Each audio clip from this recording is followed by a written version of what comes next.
아멘. 할렐루야. 아멘. 오늘은 하나님의 언약의 표시에 대해서 말씀을 드리고자 합니다. 언약이라고 하는 것은 맺어진 약속, 말씀으로 맺은 약속, 그런 의미죠. 이 언약이라고 하는 것은 언약이 지켜지고 있는 현재에도 매우 중요하지만 대부분의 그 언약은 내용상 장래 어떤 것을 이룰 것에 대한 소망적인 부분을 포함하고 있습니다. 그래서 이 언약이 있는 백성들에게 그 언약이 완전히 이루어질 때까지 언약을 잊지 않고 언약을 지키게 하기 위해서 하나님께서 주신 것이 있습니다.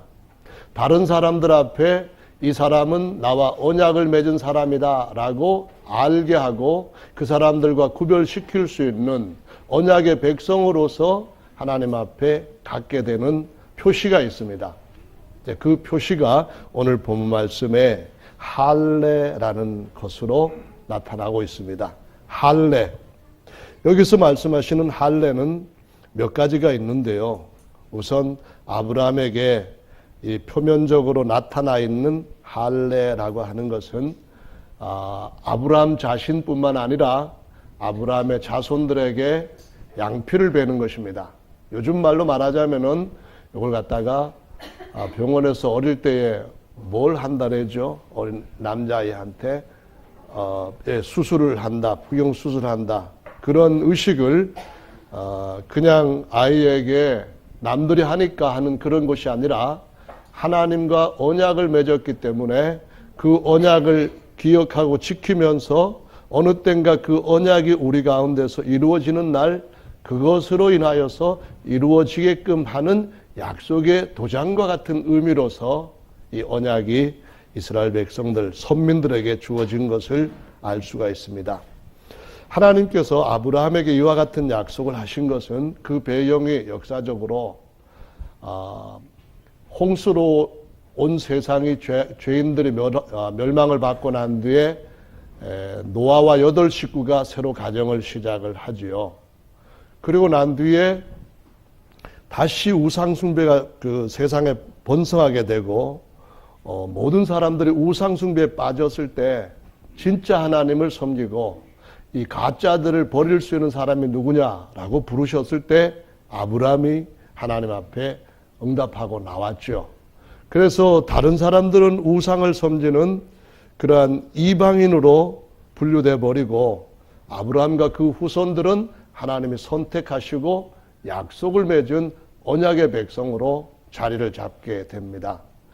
장차 이런 것을 너희에게 이루어 주겠다. 그런 약속들을 아브라함에게 주시면서 그 약속들을 어떤 때도 잊지 말아라 하시면서 너 매일 그 언약의 표를 보면서 기억을 하라는 겁니다. 내 몸에 있는 그 언약의 표를 보면서 언약을 지키라는 겁니다. 내가 어느 날 공의로운 심판을 할 때에 그 표가 있는 너희에게는 내 언약을 이루는 날이 될 것이고 표가 없는 자들한테는 심판의 형벌의 날이 될 것이다. 왜냐하면 내가 인간을 모든 것들보다 더 존귀한 하나님의 후사로 세우려고 창조했는데 인간이 스스로 타락해가지고 나무 조각이나 돌 조각이나 쇠 조각이나 이런 것들 앞에 절하는 이런 비천한 존재들로 타락을 했으니까 오래 참기는 하지만은 언젠가는 내가 깨끗하게 내 집안을 청소할 수밖에 없다. 이런 말씀으로 언약의 표를 그들에게 주셨던 것을 볼 수가 있습니다. 그래서 이 할례를 받은 백성들과 할례를 받지 않은 백성들이 갖고 있는 신분의 차이를 우리가 하나님이 맺으신 언약을 가지고 봐야만 됩니다. 언약을 가지고 볼 때에 이 할례를 받은 백성들은 하나님의 백성, 하나님이 왕으로서 다스리고 하나님이 아버지로서 그 집안을 일으켜 세우시는 분의 자녀들, 이런 의미지만은 할례가 없는 사람들은 우상숭배의 자녀들, 사단 마귀의 자녀들, 죄에 잡혀서 영원히 죄로 말미암아 멸망받을 사람들, 그러한 차이를 가지고 있는 것입니다. 그래서 선민이었던 유대인들은 자신이 할례 받은 것 때문에 굉장한 자부심을 갖고 모든 일에 할례가 중심이 되어서 살았던 것을 보여줍니다. 야곱의 이름이 이스라엘로 바뀌어지고 난 뒤에 베델로 올라가는 과정에서 세겜성에 머무르게 됩니다. 근데 세겜성에 머무는 동안에 그 세겜성의 추장 세겜이 야곱의 딸 디나를 성폭행을 해버렸습니다. 그리고 난 뒤에 우리가 너희들이 요구하는 건 뭐든지 들어줄 테니까 이 여자를 내 아내로 허락해 달라, 그렇게 얘기를 하죠. 그래서 야곱의 12아들들이 그때 내는 반응이 이겁니다. 우리는 할례 없는 사람들과 그런 관계를 맺는 것이 치욕이다. 그러니까 어떻게 할례 없는 너희들한테 할례 있는 우리가 우리의 동생을 아내로 줄 수 있겠느냐. 말도 안 된다는 겁니다. 그럼 어떻게 하면 되겠느냐. 나는 절대로 이 여자를 내 아내로 맞이하지 않고서는 할 수 없다. 그랬을 때 그럼 좋다. 너희들도 다 남자들은 우리처럼 할례를 하라. 그러면은 우리가 할례 없는 이 백성한테 우리의 동생을 주는 치욕을 어느 정도 이렇게 무마할 수가 있을 것 같다. 그러면 할례 하겠냐 했더니 할례 하겠다. 다 하겠다는 겁니다. 그래서 어느 날 세겜성의 모든 남자들이 전부 다 할례를 하고 나을 때까지 아파하고 있을 때에 야곱의 12아들들이 칼 들고 가서 그냥 엉거주춤하고 있는 남자들 다 쳐버렸습니다. 그리고는 거기 있는 재산들 중에 중요한 것들을 다 뺏어가지고 탈취를 하고 돌아와 버렸습니다. 근데 문제는 많은 사람들이 죽었지만은 그 주변에 세겜 사람들과 연대를 갖고 있던 이방인들이 야곱의 이 가족들을 가만히 두지 않는 거였죠. 그래서 결국은 거기에서부터 다시 하나님의 보호하심을 따라 올라오는 이야기가 35장에 기록되어 있는데요. 이 내용을 통하여서 우리에게 가르쳐 주시는 걸 보면은 할례 받은 백성과 할례 받지 않은 백성의 차이는 모든 것들을 다 잃어버리거나 아니면은 보호받을 수 있을 정도의 아주 큰 차이, 중요성을 갖고 있다고 하는 사실이죠. 성경에 보면 그런 내용들이 참 많이 있습니다. 여호수아서에 보면은 이스라엘 백성들이 약속의 땅에 이제 요단강이 마르는 과정을 통해서 진입을 했습니다. 근데 진입을 하고 난 뒤에 그들이 제일 먼저 했던 것은 할례산이라고 나중에 이름을 붙인 그곳에서 여호수아서 5장에 기록된 그 기록처럼 남자들이 전부 다 할례를 하는데요. 그 양피를 벗겨가지고 확 집어 던져버립니다. 그냥 곱게 이렇게 어디다가 보관하고 그러는 게 아니라 팍 집어 던져버려요. 왜냐하면은 이제 우리가 이 부끄러움이 우리 몸에서부터 던져져서 굴러갔다. 그런 의미입니다. 그 부끄러움이라고 하는 것은 이제야 우리가 애굽의 긴 400년의 노예살이에서부터 종살이 하던 데서부터 해방돼 가지고 드디어 이 험난한 광야길을 통과해서 하나님이 약속하신 젖과 꿀이 흐르는 땅에 주인으로 들어왔다. 이제 이 모든 것은 우리 것이니까 취하러 가자. 그런 의미로서 그 노예살이의 신분의 수치가 굴러갔다 해가지고 길갈이라고 하는 지명을 그 할례산 앞에 있는 땅에다가 붙였습니다. 그 말은 치욕이 굴러갔다. 그런 뜻입니다. 무슨 치욕입니까? 애굽의 종살이. 정말 인간 이하의 대우를 받던 그런 삶. 우리가 부모가 종이면은 자식도 종인데 하나의 재산으로 취급받는 것이, 인간 이하의 대우를 받는 것이 종들이 숙명으로 받아들여야 할 대우였습니다. 그것을 4대 동안 400년 동안 받아왔던 이스라엘 백성들은 그거 생각만 해도 이가 갈리는 겁니다. 그렇지 않겠습니까? 우리가 36년 동안 종은 아니지만 내선 일체 이러한 미명 아래 일본 사람들한테 어려움을 당했습니다. 근데 그 36년 동안 그들에게 지배를 받았던 그거 우리가 자랑스럽게 생각하는 사람 하나도 없습니다. 치욕이라고 생각합니다. 그래서 광복절이라고 얘기합니다. 그때는 어두웠습니다. 그때는 캄캄했습니다. 그때는 정말 우리가 할 수 있는 것이 너무나 없었습니다. 마음대로 할 수 없는 그런 세상에서 이젠 빛의 세계를 찾게 됐다. 그래서 광복절을 이름을 붙였는데요. 이스라엘 사람들은 그것과는 비교가 안 되는 처절한 삶을 살았고요.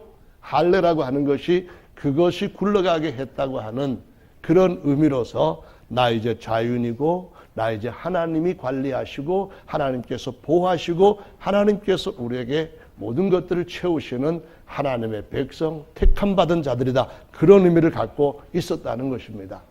그래서 이것은 하나님이 그들 삶 가운데 함께 하신다는, 하나님께서 약속대로 그들을 보호하신다는, 그들에게 늘 승리를 주시고 소망을 주시고 그 원하는 대로 채우신다는 것을 기대하는 표식이었습니다. 아침에 일어나서 남자들이 화장실에 갔을 때 딱 보고서는 뭐라고 생각하는가 하면은 나는 선민이야.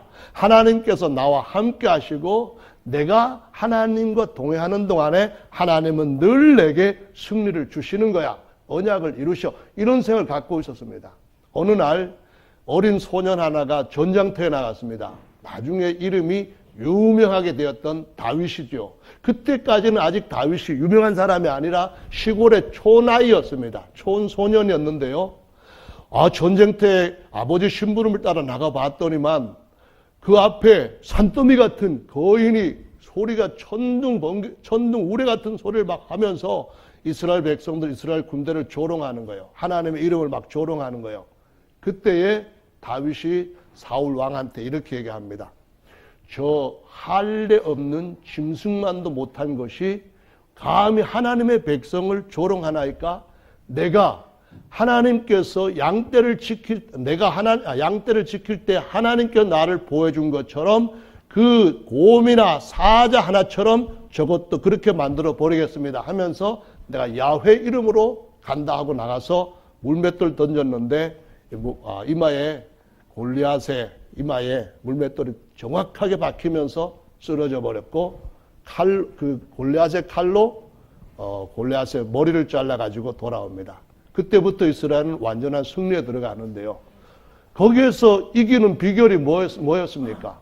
그는 아침마다 소변 볼 때에 화장실 갔을 때에 나는 하나님의 선민이다. 하나님이 나와 함께 언약을 맺으신 증거가 내게 있다. 그것을 갖고 있었기 때문에 할례도 없는 저것이 할례 있는 이스라엘 백성들한테 저렇게 말도 안 되는 도전을 해온다. 너는 이제 짐승 하나처럼 죽어야 된다. 그래서 전쟁에 승리한 것인 줄을 아시기 바랍니다. 사울 왕이 하나님 말씀을 거절하고 계속 제 마음대로 나가다가 결국은 전쟁에서 블레셋에게 죽음을 당하게 될 위기에 몰렸습니다. 그래서 그냥 두면은 블레셋 군대가 와서 막 이리저리 사울의 몸을 난도질할 그런 위기에 사울이 이런 얘기를 합니다. 자기의 병기를 든 병사에게 나 그냥 있으면은 저것들이 와서 나를 죽일 터인데 대대로 사울 왕은 할례 받지 못한 블레셋 사람들의 손에 죽었다. 이 수치를 내가 어떻게 감당하느냐? 내 후손들한테 어떻게 이렇게 치욕적인 이야기를 들려줄 수 있겠느냐? 내가 저들한테 죽기 전에 네가 내 칼로 나를 찔러라. 그렇게 하는데 그렇게 내가 하지를 못하겠습니다. 하나님 기름 부으신 왕을 내가 어쨌든 살해하지 못하겠습니다. 그랬을 때에 자기 칼을 이래 갖고 엎어짐으로 스스로 자결하는 모습이 나옵니다. 그 무슨 얘기냐 하면은요. 할례 받은 백성과 할례 받지 않은 백성의 명예, 장차 이루어질 어떤 하나님의 언약의 그 중요함과 대단함 이런 것들은 비교가 안 된다는 그런 말씀입니다. 저와 여러분들이 하나님의 언약을 갖고 하나님의 언약의 표를 가지고 살아간다고 하는 것이 얼마나 중요한 것인지를 생각할 수 있는 우리 주님의 은혜가 있기를 예수님의 이름으로 축원합니다. 아멘. 레위기 19장에 보시면은 23절에 약속의 땅에 들어갔을 때라도 그 땅에 들어가서 각종 과일을 심어서 열매를 맺게 될 때에 그 열매를 처음에 3년 동안은 할례 받지 못한 것으로 여겨서 먹지 말고 그냥 방치해버려라. 이렇게 하나님 말씀하십니다. 무슨 얘기냐 하면은요. 땅에서 나는 것까지라도 하나님의 것으로 구별되었다. 하나님의 언약의 백성들한테 줄만한 것이다. 이런 증거, 이런 표정이 일어나기까지는 다 버리라는 겁니다. 아무리 맛있게 열매가 맺혔다 할지라도, 아무리 과실이 실하게 달게 그렇게 보인다 할지라도 할례 받았느냐 할례 받지 못했느냐 이것에 따라서 버려지기도 하고 이스라엘 백성들이 맛있게 먹기도 하는 차이를 가져왔다는 것을 보여주시고 있습니다. 성도님, 그렇기 때문에 우리가 하나님 앞에서 아름다운 하나님의 열매로 드려지려고 한다면 어떻게 해야 되겠습니까? 할례 받지 못한 것들은 이거는 뭐 볼 것 없이 아무리 좋게 육신의 눈으로 보일지라도, 입맛이 아무리 좋을지라도 그건 아니야 이렇게 버리고 하나님 앞에 할례 받은 언약의 표가 있는 백성으로 사시는 저와 여러분들 되시기를 예수님의 이름으로 축원합니다. 아멘. 할례 언약의 표는 하나님께서 자기 백성이라고 하는 것을 증명해 주실 뿐만 아니라 장차 있을 것에 대한 보호하심을 보증받는 것입니다. 무슨 얘기냐 하면은 출애굽기 4장 말씀에 가보시면은 하나님이 이스라엘 백성들을 400년 노예 사례에서부터 해방시키려고 모세를 불러서 모세를 설득하시고 증거들, 기적들을 보이시면서 파송하시는 내용이 기록되어 있잖아요. 그런데 하나님이 첫 번째 나타나셔가지고는 바로와 그 백성들이 내 백성을 쉽게 놓아주지 않을 거다. 근데 그들이 마음이 강팍해서 내 백성을 쉽게 놓아주지 않을 때에 너 걱정하지 말아라. 그들이 붙잡고 있는 동안 나는 더 강한 손으로 그들을 때릴 것이니까 너 나만 믿고 끝까지 하나님께서 그들의 모든 것들을 깨뜨릴 때까지 언약을 붙들고 있어라. 언약의 표를 붙들고 있어라. 이 말씀을 주시고 보내는데 두 번째 딱 나타나셨을 때 아니 웬걸 하나님이 모세를 죽이려고 숙소에서 모세를 죽이려고 하십니다. 그래서 이게 어쩐 일인가 하는데 순식간에 해결책을 알게 된 것이 바로 모세의 아내입니다. 십보라가 얼른 돌을 깨가지고 예리한 칼처럼 만들어서 그의 아들 중에 장자의 게르솜이라고 하는 장자의 양피를 베어서 집어 던져버립니다. 이건 무엇을 의미하는가 하면은 장차 이스라엘 백성들을 애굽에서 이끌어내실 때에 하나님의 백성이 아닌 온갖 신들을 섬기는 우상의 족속, 우상의 자녀들인 애굽을 치려고 하실 때에 애굽의 장자들을 대표로 치시려고 하는 겁니다. 장자로 대표적으로 치려고 하실 때에 그 치는 방법이 피에 있었다고 말씀합니다. 무슨 얘기냐면은 유월절 양을 잡아가지고 그 양을 이스라엘 백성들이 사는 집에 문 임방과 문 설주에다가 쫙 발라놓으면은 6월절 그 밤에 죽음의 사자가 애굽 전역을 돌아다닐 때에 피가 있는 집안에 거하는 사람이면은 그 누구도 조금도 다치지도 않고 반면에 그 반대편에 피가 없는 애굽의 모든 사람들은 전부 다 장자들이 죽게 되는 이 엄청난 장자 재앙을 일으킴으로 바로도 손들고 제발 나가주세요 하는 때가 올 것이라고 말씀하신 겁니다.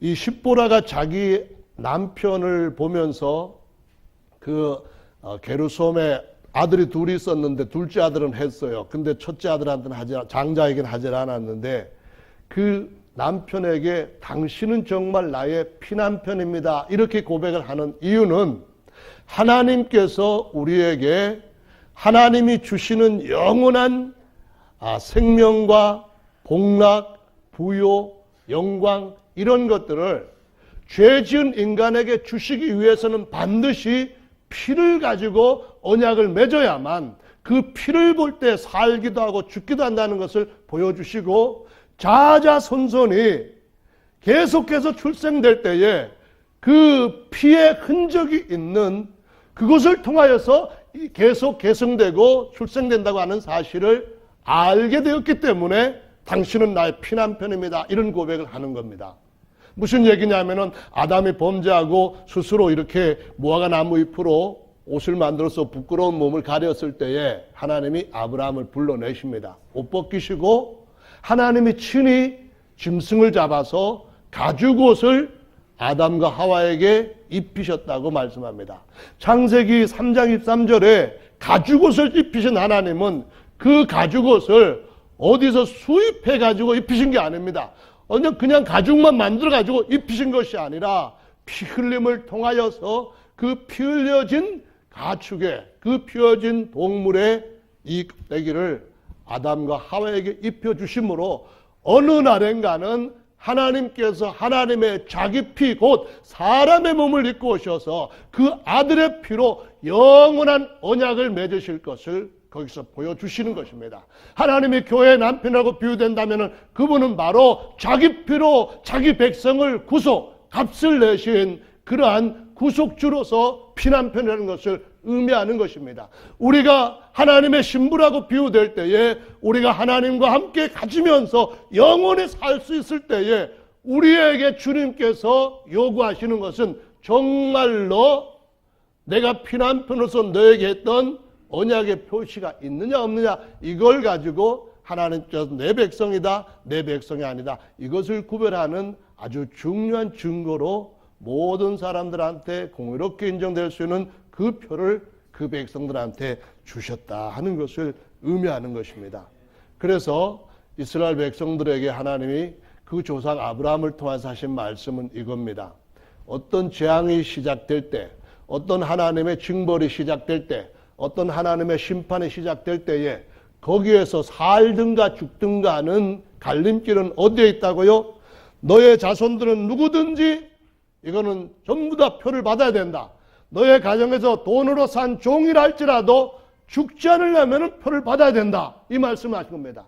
너희 집에 유하는 사람이 장기간 유할 때에 그때도 그들이 죽지 않으려면 너에게 약속했던 이 표를 가지고 그날 그걸 볼 때에 하나님께서 징벌하는 데서부터 그들을 제외시킬 것이고 없는 자들에게 자연스럽게 공의로운 심판이 일어날 것이다 라고 말씀하시는 겁니다. 그래서 하나님께서 그 언약의 표를 그 백성들한테 주셔서 그 표를 가지고 살아가고 있다고 하는 것은 정말 하나님 앞에 복이 있는 일인 줄로 믿으시기를 바랍니다. 할렐루야. 이것은 정말 장차 우리에게 주실 그것들을 얻게 하시고 또 세상을 심판하실 때에 우리를 안전하게 보호해줄 수 있는 보증이 되는 겁니다. 인치는 것이 된다. 그런 말씀이죠. 아까 말씀드렸던 출애굽에서 하나님께서 모세의 장자 게르솜의 할례를 이스라엘 백성들을 다 애굽에서 끌어내고 난 뒤에 편안한 상황에서 얘야, 내가 이전에 너희 조상 아브라함한테 너의 후손이면 전부 다 할례를 해야 되고 할례하지 않으면 안 된다 그랬는데 지금이라도 해야 되지 않겠냐? 그런 말씀하시지 않고 그 중요한 시점에 애굽에 그와 같은 재앙을 내리시기 이전에 모세 아들에게 그와 같이 했고 그 아들에게 하지 못했던 그 문제를 그 아버지한테 목숨을 요구하는 그러한 중요한 의미를 가지고 확증을 했던 것을 저와 여러분들이 볼 수 있는 은혜가 있기를 바랍니다. 아까 말씀드렸던 여호수아 5장도 보면은 이제 가나안 족속들이 7 족속들이 쫙 그들을 죽이려고 대기하고 있습니다. 정탐꾼을 보냈는데 가보니까 이건 기가 막힙니다. 그들의 성은 아주 그냥 철옹성으로 엄청나게 높고 그 성벽의 두께도 정말 튼튼해서 어떤 장비로도 깨뜨릴 수 없고 그 성벽을 올 수 없을 만큼 높고 아주 가파른데 그 성을 이길 수 있는 길이 어디에 있는가 하고 이스라엘 정탐꾼들 10명이 낙담을 하고 그 보고를 상세하게 파악했던 이스라엘 백성들 전부가 울고불고 난리를 치는데 근데 그 이전에 하나님께서 했던 표를 보는 일을 이 백성들이 놓쳐버린 것입니다. 할례산에서 미리 할례를 한 것은 애굽이라고 한 나라를 하나님께서 징벌하실 때도 할례 받은 백성들한테 남자가 아니라면은 할례를 하지 않은 여자라면은 피 바른 집안에 거하는 이 약속 안에 있다고 한다면은 안전해지는 겁니다. 머리가 똑똑하든 힘이 없든 아니면은 부실한 사람이든 아니면은 충성된 사람이든 그건 상관이 없습니다. 이것저것 따지질 않고 하나님의 피로 맺은 언약의 표가 있느냐 없느냐, 그것이 바로 그날에 하나님께서 주시는 은혜를 얻을 수 있는지 못 얻는지 보증이 되는 겁니다. 왜냐하면은 그것이 영원한 생명과 영원한 심판에 직결된 예수 그리스도의 그림, 그 피의 모형들, 그림자들을 보여주고 있기 때문에 그런 것입니다. 우리 스스로 어떻게 우리 죄의 삭신 사망을 낼 수가 있겠습니까? 죽어 있어서 그것을 다시 살 수 있는 생명이 우리한테는 없잖아요. 하나밖에 없는 생명이 죄 때문에 이제는 다 뺏겨버렸잖아요.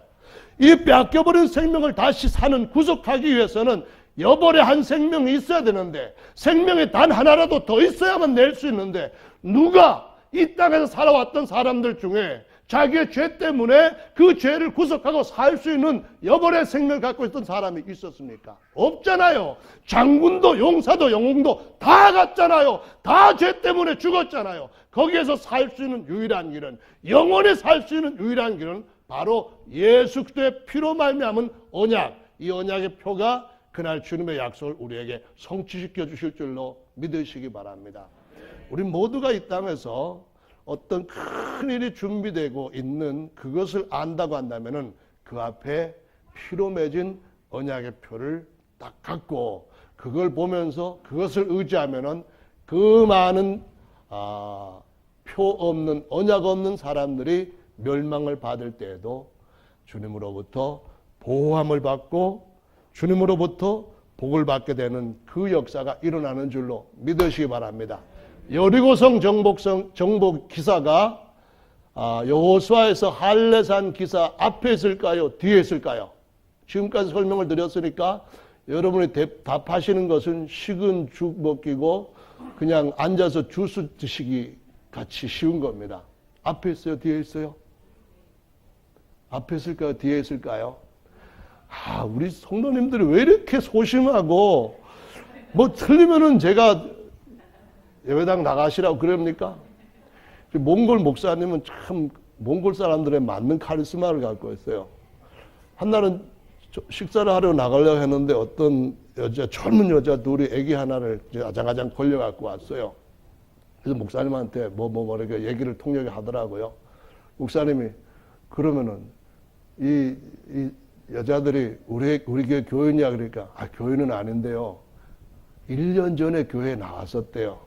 그래서 왜 왔는데 그러니까 애가 아파가지고 목사님한테 안수 받으러 왔대요. 그래서 아니 내가 우리 교인들도 아닌데 왜 안수를 해줘? 1년 전에 나왔던 교인 우리 교인이야? 병원 가라고 그래. 그러면서 차 타고 그냥 식사를 가보시더라고요. 와, 나도 한국에 가서 그렇게 한번 해볼까 하다가 한국에는 그렇게 하는 목사들 제가 볼 때는 한 사람도 없습니다. 1년 전에 나온 교회는 교인도 아니고 그 외에도 다른 아주 그런 에피소드가 참 있는데요. 어쨌든 간에 하나님께서 우리에게 주신 약속을 그걸 갖고 살아가는 그런 삶은 주님께서 다시 오실 그날에 뿐만 아니라 우리의 삶 앞에 있는 어떠한 환난의 때에 우리를 보호해 주실 수 있는 약속의 근거가 된다는 것을 꼭 기억하시기를 예수님의 이름으로 축원합니다. 할렐루야. 아멘. 근데 이 할례가 사실은 구약의 할례, 신약의 할례 이렇게 두 가지로 나눌 수가 있는데요. 구약의 할례는 양피 조금을 베는 할례이고 신약의 할례는 몸 전체를 벗겨버리는 할례입니다. 땅의 육신의 선민의 할례 표시와 신약의 하늘의 백성의 언약의 표시 할례, 이게 이제 다르다 그런 건데요. 근데 그 구약이든 신약이든 간에 그 할례를 받기 위해서 먼저 이루어져야 할 아주 중요한 할례가 2단계로 두 가지가 있다는 말입니다. 그 첫 번째 단계는 무슨 할례일까요? 그 첫 번째 단계는 바로 성경 말씀에 여러 군데 기록되어 있는데 이 예레미야 6장 10절 말씀을 찾아서 함께 같이 읽어보겠습니다. 예레미야 6장 10절입니다. 찾으셨으면 함께 읽겠습니다. 시작. 내가 누구에게 말하면 누구에게 경책하여 듣게 할꼬. 보라, 그 귀가 할례를 받지 못하였으므로 듣지 못하는도다. 보라, 야훼 말씀을 그들이 자기에게 욕으로 여기고 이를 즐겨 아니하니. 여기 무슨 할례가 나옵니까? 귀의 할례가 나오고 있습니다. 귀의 할례란 게 뭡니까? 귀에 양피같이 뭔가 이렇게 덮여 있으면은 하나님의 말씀을 들어도 듣기질 않는다는 겁니다. 눈에 이 커플 하나 붙어 있으면은 이거 들린 것하고 내려진 것하고 엄청난 차이가 나는 것과 마찬가지입니다. 이게 이렇게 있으면 보이지만은 이거 그냥 졸려가지고 내려오면은 보일 것도 안 보입니다. 마찬가지로 귀에도 뭐가 하나 덮여 있으면은 하나님의 말씀을 아무리 많이 해도, 하나님의 말씀이 아무리 그에게 약이 되고 그에게 복이 된다 할지라도 듣기질 않는다는 겁니다. 무슨 얘기냐 하면은 자기의 생각, 자기의 기준, 자기의 주장, 자기의 어떤 스케일 이런 것들을 가지고 꽉 덮고 있으면은 하나님께서 아무리 천둥 같은 소리로 말씀하셔도 듣기질 않고 하나님께서 아무리 속삭여도 듣기질 않는다는 겁니다. 그래서 귀에 할례를 받는다는 말씀은 말씀을 들을 때 아멘입니다. 할렐루야, 그것이 저를 위한 말씀이군요 하면서 그 말씀이 딱 이해가 되고 그 말씀이 딱 믿어진다는 것입니다. 할례를 받고 하나님께 주시는 언약의 완전한 표 가운데서 이 세상 험난한 삶을 지키시고 영원한 하나님의 약속에 참여하는 저와 여러분들 되시기를 예수님의 이름으로 축원합니다. 할렐루야, 아멘. 그 다음에는 또 중요한 것이 마음의 할례라고 표현하고 있습니다. 이 마음의 할례는 레위기 26장 41절에 보면 이렇게 말합니다.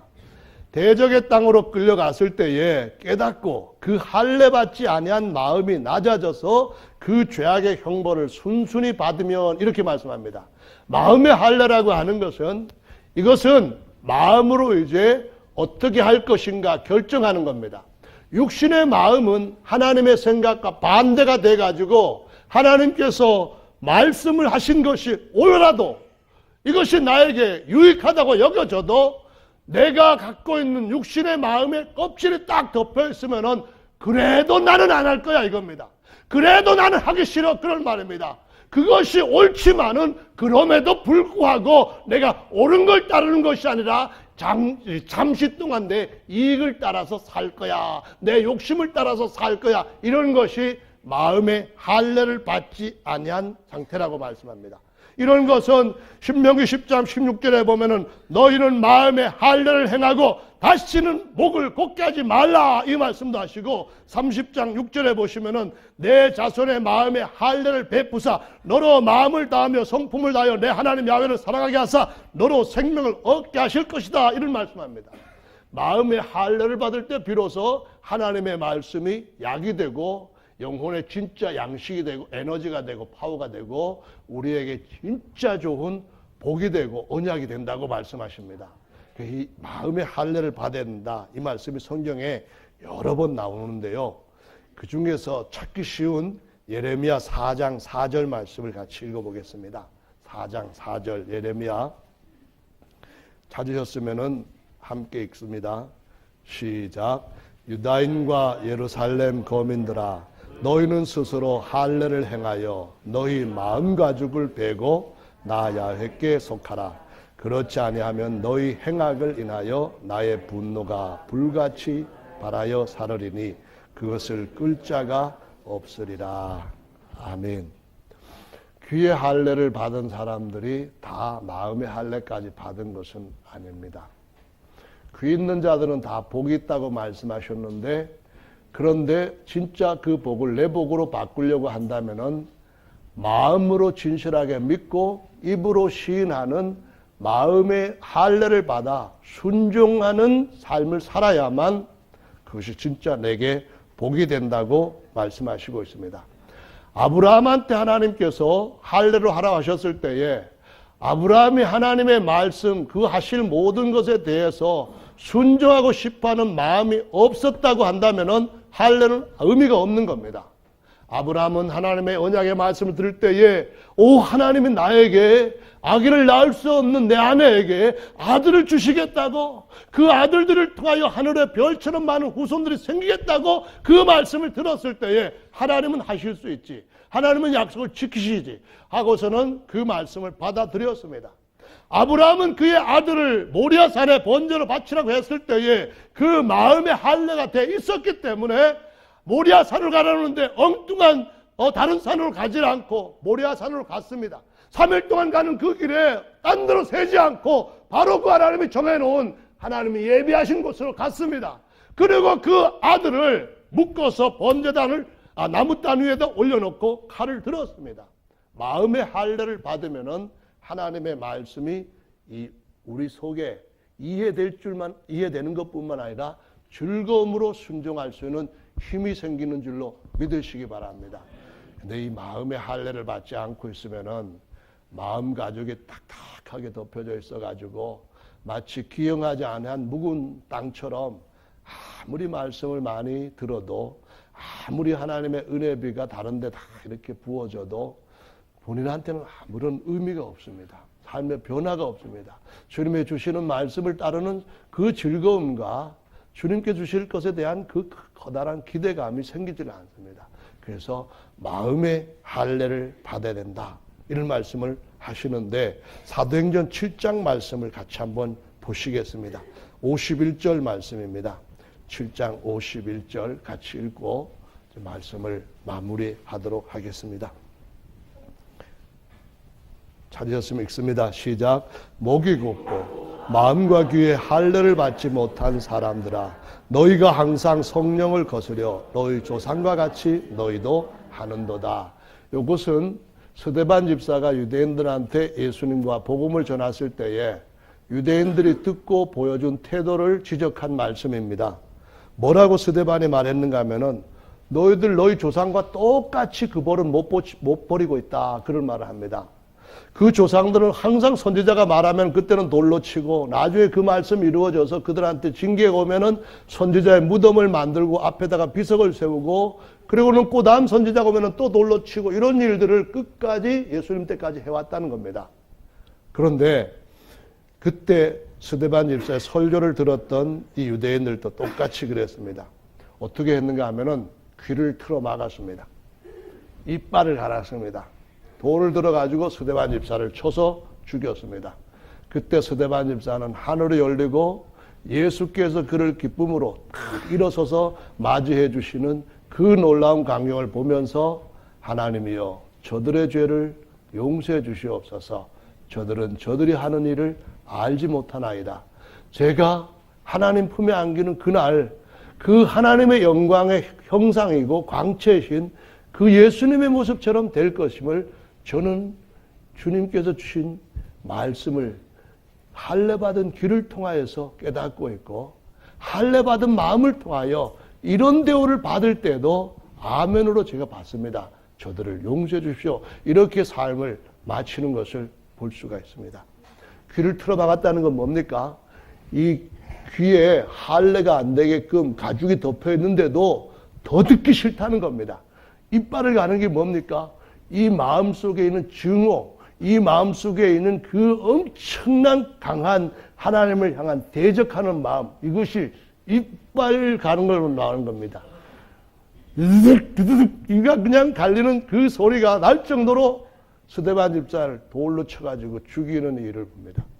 거기에 사울도 같이 증인으로 있었다가 완전히 눈까지 잃어버리면서, 시력까지 잃어버리면서 주님 앞에 바뀌고, 이 사람이 이후에 마음과 할례에 대한 말씀을 유대인들한테 로마서 2장 28절 29절에서 강하게 말합니다. 마음 할례 안 받았으면 네 할례 아무것도 아니다, 그겁니다. 마음 할례가 없다고 한다면은 아무리 하나님 앞에 큰 약속을 듣고 믿고 알고 있다 할지라도 아무 유익이 없다, 그런 말씀을 하는 겁니다. 할례는 어디 하라고요? 마음에 해야 됩니다. 이 마음 없이, 마음에 믿는 진실함과 순종함이 없이 그냥 물속에 들어갔다 나왔다, 그리고 그냥 침략받았다, 그리고 뭐 유대인들처럼 나 할례 표하고 있다, 의미가 없는 것이라는 말씀입니다. 우리가 마음을 전심으로 해서 주님을 따라갈 수 있는 이 마음의 할례에 근거한 새 언약의 하나님의 백성의 할례를 갖고 살아가는 언약 안의 백성들 되시기를 예수님의 이름으로 축원합니다. 아멘. 앞으로 나오셔서 다 같이 기도하는 시간 함께 갖겠습니다.